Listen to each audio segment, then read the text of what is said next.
most of us, the internet is the go-to source for information, whether it's the news of the day or recalling a long-forgotten fact.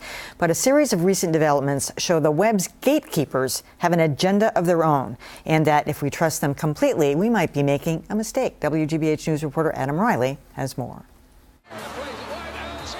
While Germany was thrashing Brazil in the World Cup semifinals, a Google team was scouring search queries for something people would share on social media.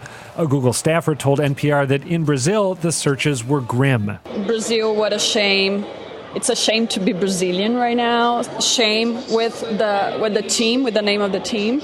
Because all that Brazilian shame stuff was too depressing, Google focused instead on German fans searching for the rosier phrase, highest score in a World Cup victory. Why wouldn't you use a negative headline? Many headlines are negative.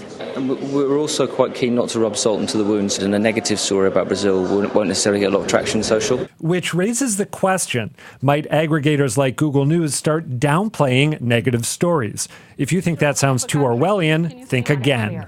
Facebook can't control emotions. But that's exactly what Facebook did, tweaking the news feeds of 700,000 users to see how they'd respond to positive or negative stories. Well, I'm not surprised. I mean, we're all kind of lab rats in the big Facebook experiment. And now the web's gatekeepers are making information disappear. After the EU created a new right to be forgotten, Google hid this unflattering news report about former Merrill Lynch CEO Stan O'Neill and several other stories. So remember, take everything you read online with a grain of salt and everything you don't. Well, the news out of this for me was that people actually prefer positive stories to negative.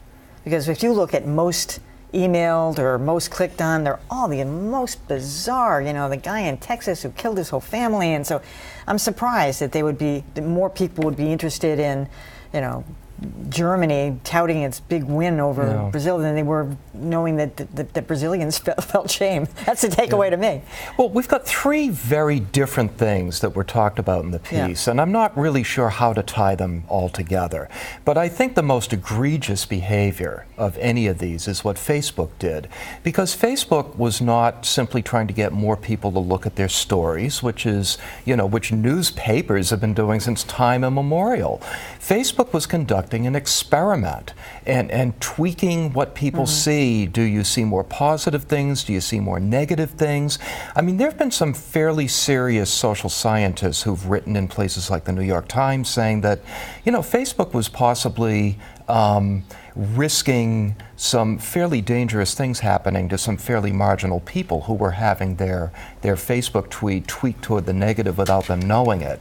The Google stuff, that's fairly standard, and the Europeans are to blame for this idea that things are disappearing from the search engine. This is something that they're insisting on. It shows the value of a First Amendment, which we have and they don't. Well, I think I can tie all these three together, Professor.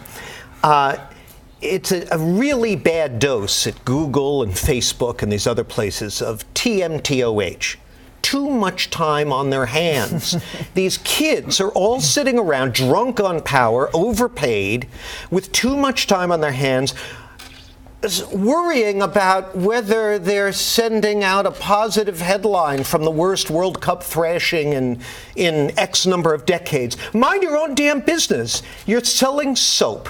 If you see me on my Facebook page saying, oh, I feel dirty today, or oh, the dog jumped up on me, then by all means, shoot me an ad for soap, and maybe I'll go buy that soap. I don't mind that. Lay off my mood, and don't try to manipulate my mood, and just mind your own damn business. I don't know what these people think they're doing or who they think they are. All right. Get off my lawn, every last one of you. Yeah, Sorry. I totally agree. I can't agree more. That's why I'm always suspicious of Facebook anyway. Let me just say this. There's been a number of studies, I believe, that around Yelp, for example. If people read more positive Yelp reviews, then they write more positive Yelp reviews. So what we had here was a self-fulfilling thing going on here. So you were saying you were surprised that people wanted more happy news. We don't know that because they cull the ones, push those up the front, so people are reading them. So now they feel happier. So now they retweet the happy ones, and so here we are. So we don't know where it was the chicken or the egg who was originally happy, or happier. It just the whole manipulation process makes me nervous. What's worse is that they were manipulating the narrative of what people were actually searching for. Exactly. They were going for shame. They were going for something negative. So they were looking for the negative, and they were manipulating that to make it look like they were going for the positive. Well, Google wasn't doing anything different than any news organization does. They're trying to put together their headlines and their search terms in a way that more people are going to look at them and more people are going to send them out to their friends. That's very different from this social experiment that Facebook engaged in without getting people's meaningful permission ahead of time. Except that with Google, they were determining that certain things they weren't going to show me. Yeah. So I didn't have a choice to see what was going on in Brazil. They were only going to show me the happy people in Germany. I'm not appreciating that. Well, they were just changing the headline. Well, no, they were culling. They were actually curating those tweets, those stories. They changed the results. Yes, exactly. Yeah. So that's what upset manipulated to me. the bottom line. Exactly. And Facebook is evil. Don't people know that by now? I mean, really, seriously. Absolutely. I know everybody's on it all the time. I have never, and they keep changing their privacy policy. So we shouldn't be surprised. But this is horrific because I talk about the slippery slope. Yeah. This is the slippery abyss where they start manipulating stuff. There's a reason why we tend not to let 20-year-olds run the world. They keep changing the way they say you have no privacy. Yeah, exactly.